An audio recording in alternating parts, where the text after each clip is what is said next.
When an avoidant ends the relationship and how it feels right after they end the relationship. Now, the ending of a relationship with an avoidant starts way before the date of the breakup. They detach weeks or even months before you get to that point. You will sense it, you will feel it, you'll be aware of it, but they will never dare to name it. They want you to confront them. They want you to talk about the subject. They want you to initiate the breakup you never wanted. That's how they play it. That's their game. So, for me, I got to this point where the breakup already took place 2 months ago by now. And I still believed, because of emotional tethering, that there was a potential to reunite, that there was a possibility to start over, that there would be a second chance. But I was mistaken.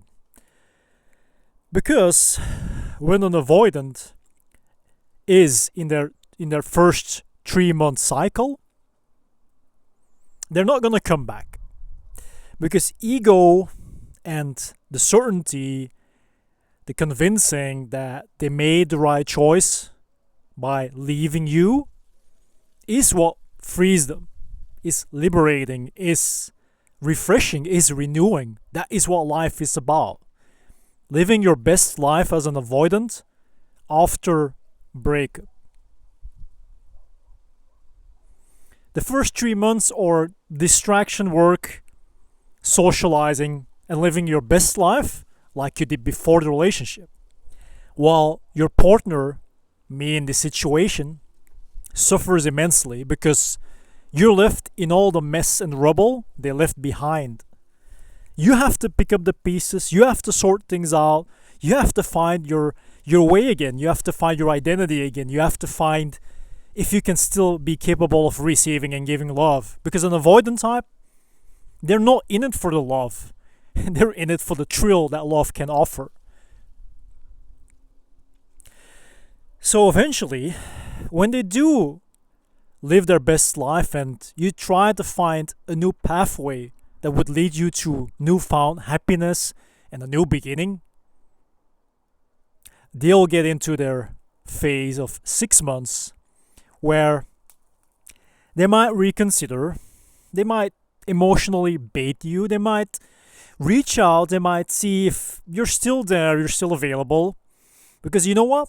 They'll live life again as they used to. It was fun, but there's something missing. And then eventually they end up in a 12-month cycle. That means that you're over it.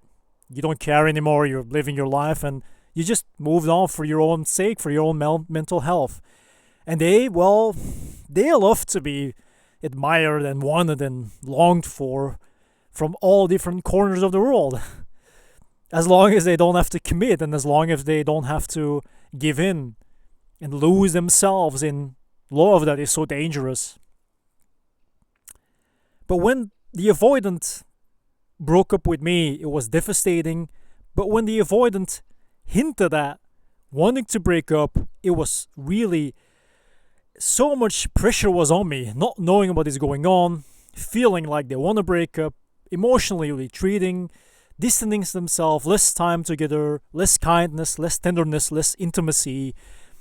Basically you're by yourself trying to maintain the relationship, but they already left. In their mind, it was already over.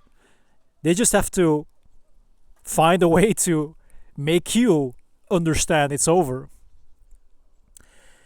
But when it really hits for you or for me in this situation that passed,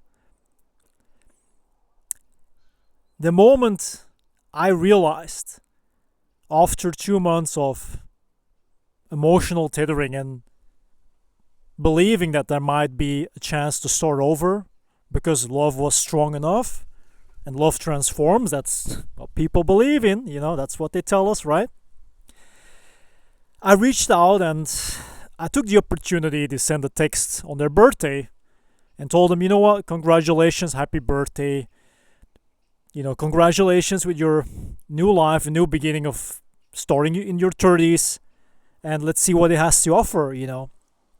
She responded 40 minutes later with thank you and my name.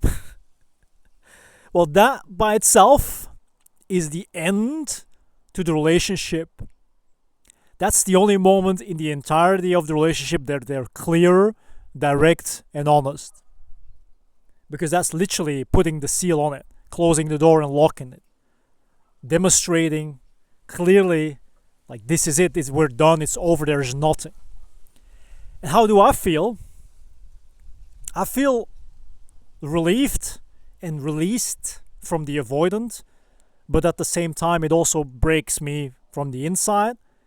Because if you really love an avoidant so much, and you have to accept that they moved on, that you're not relevant anymore, you don't exist, you don't belong in their life, in their world, in their little bubble, in their comfort zone, in their trauma bubble, and then you realize at some point that they will start that life with someone else that's way easier, not as passionate and not as extreme in giving and caring and loving and sharing, but someone that's so laid back and relaxed that love seems so easy, it's like child's play.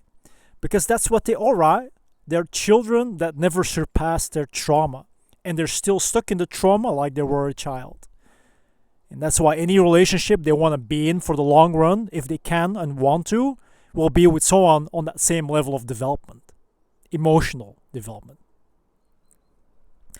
And it pains me because that shows that when you're too much as a person, they will leave you, but they will extract what they need from you. And that's something that I'll have to learn the hard way. When people come into your life, when a person you love enters your life, and they take, and they take, and they take, and then they break you. And then they leave you, and then it's up to you to restore. That is actually the most painful part. Because an avoidant teaches you indirectly that love is never worth the investment. That love has consequences, that love is a gamble and a risk, and that love can severely damage you if you stay too long or if you're too invested. That's what they demonstrate by actions. Their life is based on that, and it's contagious.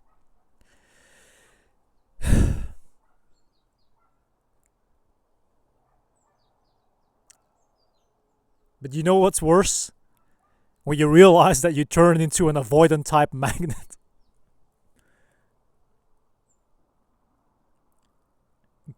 Coming out of an avoidant relationship and starting a new relationship with another avoidant. I call this avoidant hell.